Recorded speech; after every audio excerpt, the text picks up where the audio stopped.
Hello, ನಾನು ಕಳ್ಸಿರೋ gift ಹೇಗಿದೆ? ಇಷ್ಟ ಆಯ್ತಾ ನಿಂಗೆ?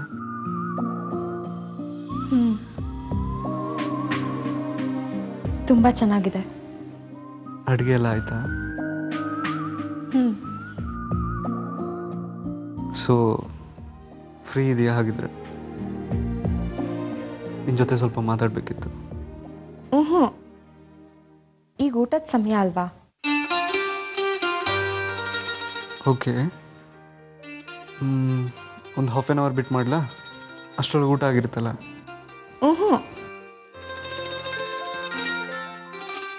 ಯಾಕೆ? ಆಗ ಅಪ್ಪ ಅಮ್ಮ ಅಜ್ಜಿ ಎಲ್ಲರೂ ಮಲ್ಗೋ ಹೊತ್ತಾಗಿರುತ್ತೆ. ಸರಿ, ಯಾವಾಗ ಫ್ರೀ ಇರ್ತೀಯ ನೀನು?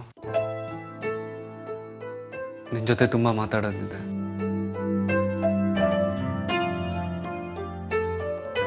ನಾಳೆ ಬೆಳಿಗ್ಗೆ ಫೋನ್ ಮಾಡಲಾ?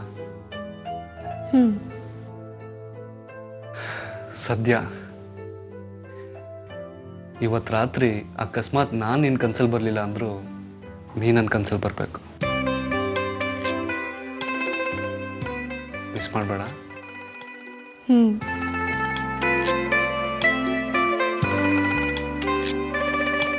Good night. Good night.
ಏನ್ ಮಾಡ್ತಾ ಇದೆ ದೇವ್ಕಿ?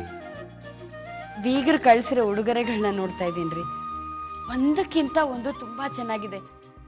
ಇದನ್ನೆಲ್ಲ ಇಡೋದಕ್ಕೆ ಇನ್ನೊಂದು ಬೀರೇ ಬೇಕು.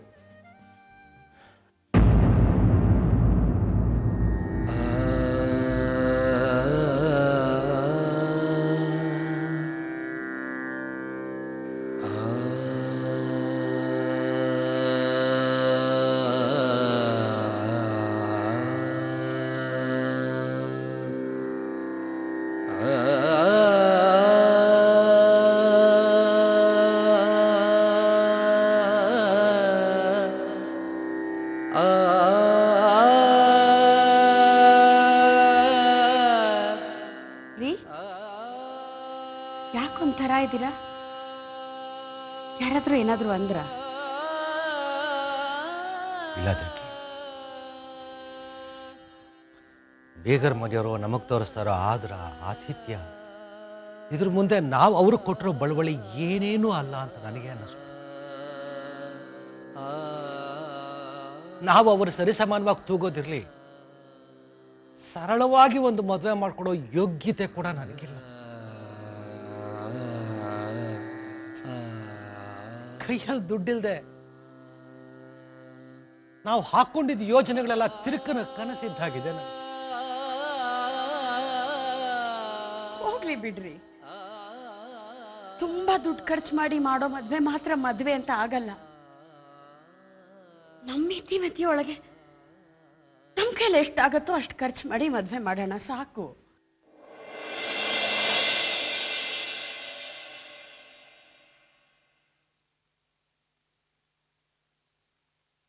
ಇಲ್ಲ ದೇವ್ಕಿ, ಅದಕ್ಕೆ ನನ್ನ ಮನಸ್ಸು ಒಪ್ತಾ ಇಲ್ಲ.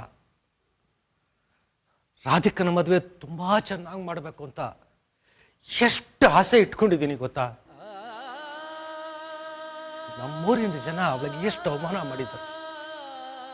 ಎಷ್ಟು ಬಾರಿ ಅವಳಿಗೆ ಅವಮಾನ ಮಾಡಿದ್ದಾರೆ. ಅವ್ರಿಗೆಲ್ಲ ನನ್ನ ಮಗಳ ರಾಧಿಕಾ ನನ್ನ ಸ್ವಂತ ಮಗಳಿಗಿಂತ ಹೆಚ್ಚು ಅನ್ನೋದನ್ನ ತೋರಿಸ್ಬೇಕು.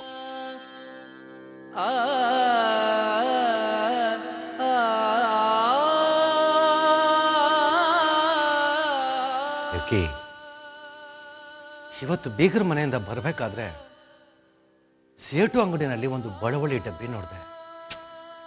ತುಂಬಾ ಚೆನ್ನಾಗಿತ್ತು. ಅದನ್ನೇ ನನಗೆ ರಾಧಿಕನು ಕೊಡಬೇಕು ಅಂತ ತುಂಬಾ ಆಸೆ ಆಯ್ತು. ಅಯ್ಯೋ ಹೌದಲ್ಲ, ಬಳುವಳಿ ಜೊತೆ ಕೊಡೋದಕ್ಕೆ ಒಂದು ಡಬ್ಬಿ ಬೇಕು. ನಾನು ಮರ್ತೇ ಬಿಟ್ಟಿದ್ದೆ ರೀ. ಆದ್ರೆ ಅವನು ತುಂಬಾ ಜಾಸ್ತಿ ದುಡ್ಡು ಹೇಳ್ಬಿಟ್ಟ ದೇವ್ಕಿ. ಎಷ್ಟು ಹೇಳ್ದ?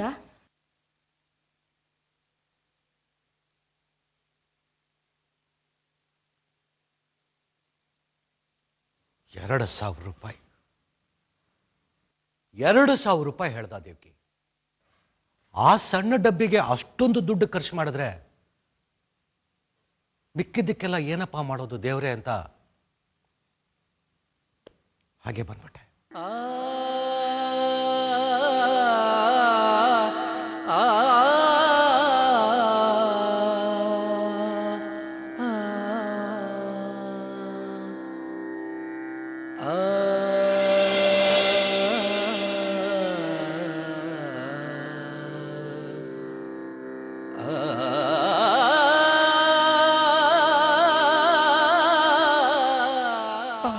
ಖುಷ ನಂದಾಯ್ತು, ನಂಗೆ ಸಾಕಮ್ಮ. ಅಮ್ಮ ಬೇಡ ಕಂದ, ಇಬ್ರು ಒಂದ್ ಸ್ವಲ್ಪ ಹಾಕೋಬಹುದು. ಸಾಕು ಮಗಳೇ. ರೀ, ನಾಡ್ದು ಮದ್ವೆ ಸಮಯದಲ್ಲಿ ಕಳಶದ ಹತ್ರ ಇಡೋದಕ್ಕೆ ಒಂದು 10-12 ರವಿಕೆ ಕಣ, ಬಾಗಿನದಲ್ಲಿ ಕೊಡೋದಕ್ಕೂ ಒಂದು 8 ರವಿಕೆ ಕಣ ಬೇಕು ರೀ.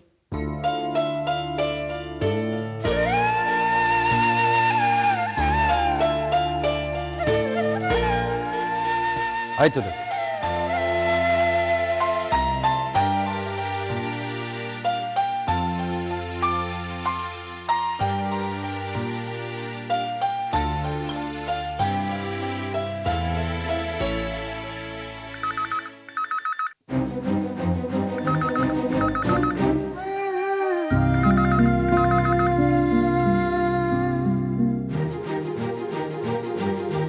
ಹರಿ ಓಂ. ನಮಸ್ತೆ ಬೀಗ್ರಿಗೆ. ನಮಸ್ತೆ, ಹೇಳಿ ತಾಯಿ. ಇವತ್ತಿನ ಕಾರ್ಯಕ್ರಮ ಎಲ್ಲ ತುಂಬಾ ಚೆನ್ನಾಗೇ ಆಯ್ತು. ದೇವರ ದಯದಿಂದ ವಿಶು ರಾಧಿಕಾ ಮದುವೆ ಕಾರ್ಯಕ್ರಮನೂ ಹೀಗೆ ನಡೆದ್ರೆ ಸಾಕು. ನಿಮಗೂ ರಾಧಿಕಾ ಅಂದ್ರೆ ತುಂಬಾ ಅಚ್ಚುಮೆಚ್ಚು. ಹಾಗಾಗಿ ಅವಳ ಮದ್ವೆನೂ ಚೆನ್ನಾಗಿ ಮಾಡ್ಕೊಡ್ಬೇಕು ಅನ್ನೋ ಆಸೆ ಇರೋದಂತೂ ಸಹಜ. ನಿಮ್ ಕಡೆ ಶಾಸ್ತ್ರಗಳು ಏನೇನಿದೆ ಅಂತ ಹೇಳಿ, ನಾವ್ ಯಾವುದು ಬಿಡೋದ್ ಬೇಡ. ನಾನು ರಾಧಿಕಾ ಮದುವೆ ಹೀಗೆ ಆಗಬೇಕು ಅಂತ 4-5 ವರ್ಷಗಳಿಂದ ಕನಸು ಕಾಣ್ತಾ ಇದ್ದೀನಮ್ಮ. ಶಾಸ್ತ್ರಿಗಳೇ, ಮುಂದಿನ ವಾರನೇ ಫಲದಾನ ಶಾಸ್ತ್ರ ಇಟ್ಕೋಬಹುದು. ಸೋಮವಾರ 11:15ಗೆ ಒಳ್ಳೆ ಮುಹೂರ್ತ ಇದೆ. ಆಗ್ಬೋದು ತಾಯಿ, ಬನ್ನಿ, ಖಂಡಿತ ಬನ್ನಿ. ಸರಿ, ಹಾಗಾದ್ರೆ ನಾವೆಲ್ಲ ನಾಡಿದ್ದು ಬರ್ತೀವಿ. ಆಯ್ತಮ್ಮ. ಹರಿ ಓಂ.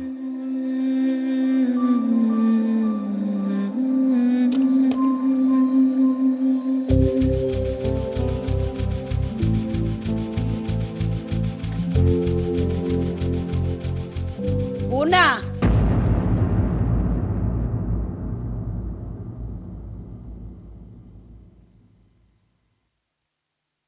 ಏನೋ ಇದು ಹರಳೆಣ್ಣೆ ಕುಡಿದ ಮುಖ ಮಾಡ್ಕೊಂಡಿದೆಯಲ್ಲೋ.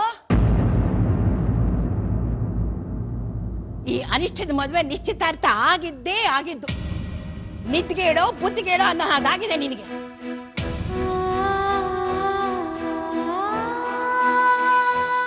ಯಾವಾಗ ನೋಡ್ಲಿ ಬರೀ ದುಡ್ಡಿಂದೇ ಚಿಂತೆ, ದುಡ್ಡಿಂದೇ ಚಿಂತೆ. ಅಲ್ವೋ, ಆ ಬೀಗರಿಗೆ ಏನ್ ಬಂತ ರೋಗ? ನಮ್ ವಿಶಾಖನ್ ಮದುವೆನಲ್ಲಿ ಈ ಬಗ್ಗೆ ಶಾಸ್ತ್ರ ಏನು ಅವ್ರು ಕೇಳಿರ್ಲಿಲ್ಲ. ಈಗೇನ್ ಬಂದಂತೆ ಅವ್ರಿಗೆ?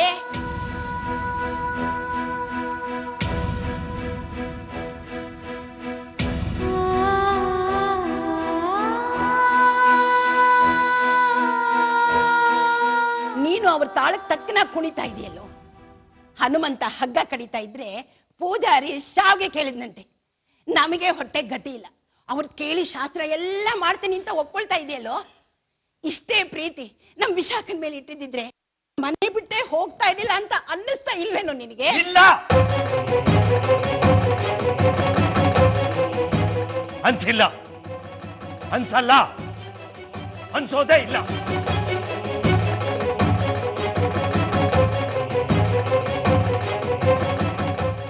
ಏನು ಮಾತು ಅಂತ ಆಡ್ತಾ ಇದ್ಯಮ್ಮ ನೀನು? ಬುದ್ಧಿ ಇದ್ದು ಮಾತಾಡ್ತಾ ಇದ್ಯಾ, ಇಲ್ಲದೆ ಮಾತಾಡ್ತಾ ಇದ್ಯಾ? ಅಲ್ಲಮ್ಮ, ಬೀಗರ ಮನೆಯವರು ನಮ್ಮ ರಾಧಿಕರ ಮೇಲೆ ತೋರಿಸ್ತಾ ಇರೋ ಪ್ರೀತಿ ನೋಡಿ ನನಗೆ ಎಷ್ಟು ಸಂತೋಷ ಆಗ್ತಾ ಇದೆ ಗೊತ್ತಾ? ಅವರು ಮಾಡಿರೋದ್ರಲ್ಲಿ ಅರ್ಧ ಕೂಡ ಮಾಡೋ ಯೋಗ್ಯತೆ ನನಗಿಲ್ಲ. ಇದು ಇದು ನನ್ನ ಸಂಟ, ನನ್ನ ಬೇದನೆ. ಇರೋದನ್ನೆಲ್ಲ ಆ ಅರಿಷ್ಟಕ್ಕೆ ಖರ್ಚು ಮಾಡಿದೆ. ನಿನ್ನ ಭವಿಷ್ಯಕ್ಕೂ ಸ್ವಲ್ಪ ಉಳಿಸ್ಕೋ. ಸಾಕು, ನಿಮ್ಮ ಬುದ್ಧವಾದ ಸಾಕು. ನನಗೆ ನನ್ನ ಭವಿಷ್ಯದ ಬಗ್ಗೆ ಯಾವುದೇ ತರವಾದ ಚಿಂತೆನೂ ಇಲ್ಲ. ನನ್ನ ಮಗಳು ರಾಧಿಕನ್ಗೆ ಈ ಊರಲ್ಲಿ ಇದುವರೆಗೂ ಸಿಗದೇ ಇದ್ದಂಥ ಮರ್ಯಾದೆ ಇನ್ನು ಮುಂದೆ ಶಾಶ್ವತವಾಗಿ ಸಿಗಬೇಕು.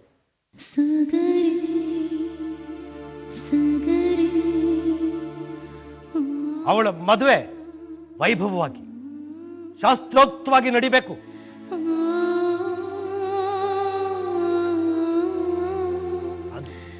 ಅದು ನನ್ನ ಆಸೆ.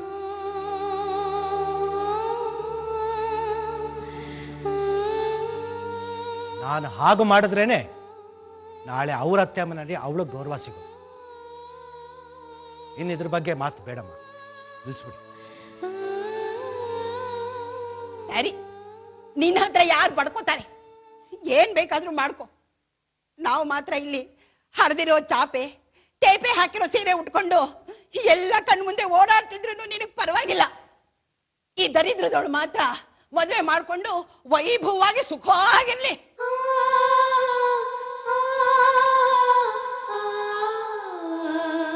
ಮಾಡು ಮಾಡು, ಏನ್ ಬೇಕಾದ್ರೂ ಮಾಡ್ಕೊ. ನನ್ ಬಗ್ಗೆ ಚಿಂತೆ ಯಾರಿಗಿದೆ ಈ ಮನೆಯಲ್ಲಿ? ದೇವ್ರು ನನ್ನ ಹಣೆಯಲ್ಲಿ ಏನೇನ್ ಬರ್ದಿದ್ದಾನೋ, ಇನ್ನು ಏನೇನ್ ಅನುಭವಿಸ್ಬೇಕು ಕೃಷ್ಣ, ಎಲ್ಲ ನನ್ನ ಕರ್ಮ.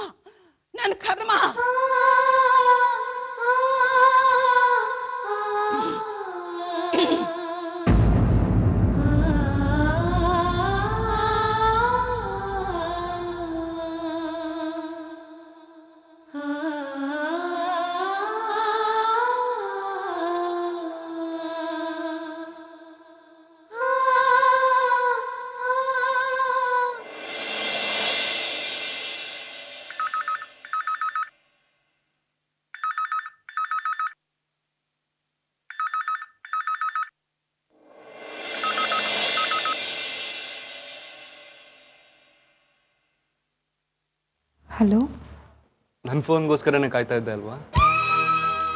ಹ್ಮ್. ನಾನು ಬೆಳಗಾಗದೆ ಕಾಯ್ತಾ ಇದ್ದೆ. ಬೆಳಿಗ್ಗೆ 4 ಗಂಟೆಗೆ ನಿನ್ಗೆ ಫೋನ್ ಮಾಡೋಣ ಅನ್ಕೊಂಡೆ. ಅಯ್ಯೋ, 7 ಗಂಟೆಗೆ ಫೋನ್ ಮಾಡೋಣ ಅನ್ಕೊಂಡೆ. ಆದ್ರೆ ನೀ ಕೆಲಸ ಮಾಡ್ತಿರ್ತೀಯ ಅಂತ ಸುಮ್ಮನಾದೆ. ಇವಾಗ ಫ್ರೀ ಇದೆಯಾ ಅಲ್ವಾ? ಹ್ಞೂ ಇದೇ ಆಯ್ತು ನಿಂದು. ಇದ್ ಬಿಟ್ಟು ಬೇರೆ ಏನಾದ್ರೂ ಮಾತಾಡು. ನೋಡು ಮತ್ತೆ ನೀನ್ ಹೀಗೆ ಮಾಡ್ತಿದ್ರೆ ನಾನು ಫೋನೇ ಮಾಡಲ್ಲ. ಫೋನ್ ಮಾಡೋದ್ ಬೇಡವಾ? ಹಾಗಿದ್ರೆ ಸರಿ ಬಿಡು, ಮಾಡಲ್ಲ. ಹಾಗೆ ಮಾಡಬೇಡಿ. ಮತ್ತೆ ನಿನಗೆ ನನ್ನ ಜೊತೆ ಮಾತಾಡ್ಬೇಕು ಅಂತ ಅನ್ಸಲ್ವಾ? ಮತ್ತೆ ಸರಿ, ನಾನು ಫೋನ್ ಇಡ್ತೀನಿ.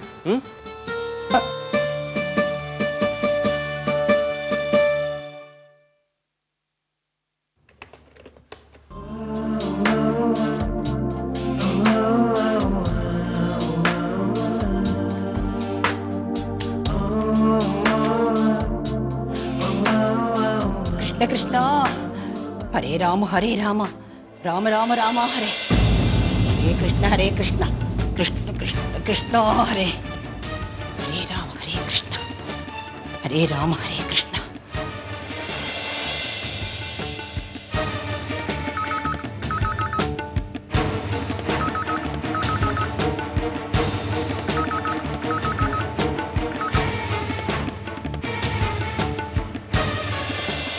ಹಲೋ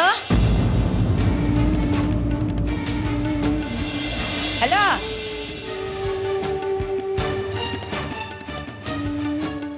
ಯಾರು ಮಾತಾಡ್ತಿರೋದು? ಕೇಳಿಸ್ತಿಲ್ವಲ್ಲ? ಅಯ್ಯೋ ಯಾರೋ ಏನೋ ಸರಿಯಾಗಿ ಕೇಳಿಸ್ಲೇ ಇಲ್ಲ.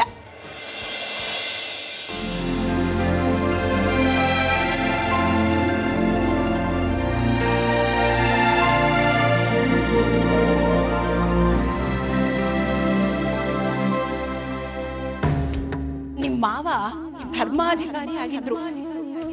ಅವ್ರ ಮಗ ಅಂದ್ರೆ ನಿಮ್ಮ ಯಜಮಾನ್ರು ಧರ್ಮಾಧಿಕಾರಿ ಆದ್ರು. ಅವ್ರ ಮಗ ಅಂದ್ರೆ ವಿಶು ಧರ್ಮಾಧಿಕಾರಿ ಆದ. ಆದ್ರೆ ಅವ್ರ ಮಗ ಧರ್ಮಾಧಿಕಾರಿ ಆಗಕ್ಕಾಗಲ್ವಲ್ಲ. ನಾಳೆ ಕಾಲಕ್ಕೆ ರಾಧಿಕಾ ತಂದೆ ತಾಯಿ ಯಾರು ಅಂತ ಗೊತ್ತಾಗ್ಬಿಟ್ರೆ, ರಾಧಿಕಾ ನಮ್ ಜಾತಿಗೆ ಸೇರಿದವಳಲ್ಲ ಅಂತ ಆದ್ರೆ, ಆಗ ವಿಶು ರಾಧಿಕಾ ಬೇರೆ ಬೇರೆ ಜಾತಿಗೆ ಸೇರಿದವ್ರು ಆಗ್ತಾರೆ. ಆಗ ಅವರಿಬ್ಬರಿಗೂ ಹುಟ್ಟೋ ಮಗು ಮಿಶ್ರ ಜಾತಿಯವನ ಆಗ್ತಾನೆ, ವರ್ಣ ಸಂಕರ ಆಗುತ್ತೆ. ಅವರಿಬ್ಬರಿಗೂ ಹುಟ್ಟಿದ ಮಗ ಅಂದ್ರೆ ನಿಮ್ಮ ಮೊಮ್ಮಗ ಧರ್ಮಾಧಿಕಾರಿಯಾಗಕ್ಕಾಗಲ್ಲ. ರಾಧಿಕಾ ನನ್ನ ಸ್ವಂತ ಮಗಳಲ್ಲ. ಅವಳ ಜನ್ಮ ನಕ್ಷತ್ರ ಏನು ಅಂತ ನನಗೆ ಗೊತ್ತಿಲ್ಲ.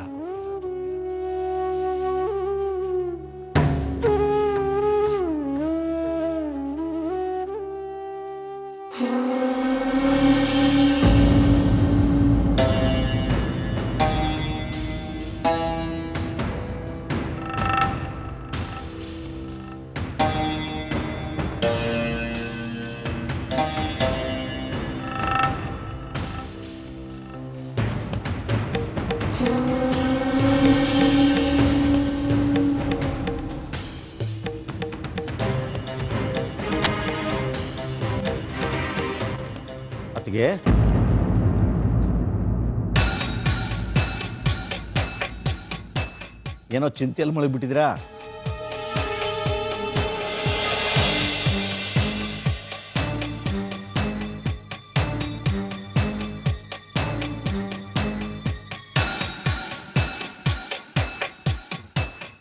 ರುಕ್ಕು, ಇನ್ನೇನ್ ಯೋಚನೆ ಮಾಡ್ಬೇಡ.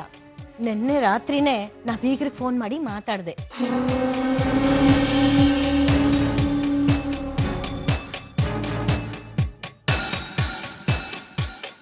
ನಾವ್ ಅಂದ್ಕೊಂಡ್ ಹಾಗೆ ಎಲ್ಲಾ ಕಾರ್ಯಕ್ರಮಗಳು ಚೆನ್ನಾಗೇ ನಡೆಯುತ್ತೆ.